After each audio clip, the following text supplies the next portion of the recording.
Hi friends, welcome back to our channel. ఈరోజు నేను వచ్చేసి ఈ వీడియోలో 5 డాట్స్ 3 చుక్కల ముగ్గును వేస్తున్నానండి. ఈ చుక్కల ముగ్గు వచ్చేసి చాలా సింపుల్గా, చాలా ఈజీగా, చాలా క్యూట్గా ఉంటుంది, చాలా బ్యూటిఫుల్గా ఉంటుంది.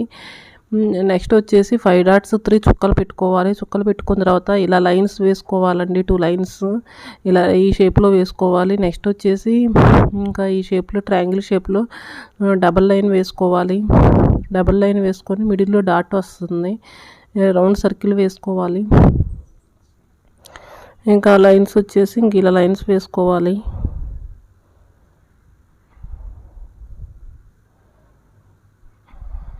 ఈ షేప్లో లైన్స్ వేసుకోవాలి. నెక్స్ట్ వచ్చేసి మొత్తం వచ్చేసి ఈ డిజైన్ వేసుకోవాలండి. మొత్తం 6 వైపులా ఈ డిజైన్ వేసుకోవాలి. ఈ వీడియో కనుక మీకు నచ్చినట్లయితే వీడియోని లైక్ చేయండి, ఛానల్ని సబ్స్క్రైబ్ చేసుకోండి. Thank you for watching.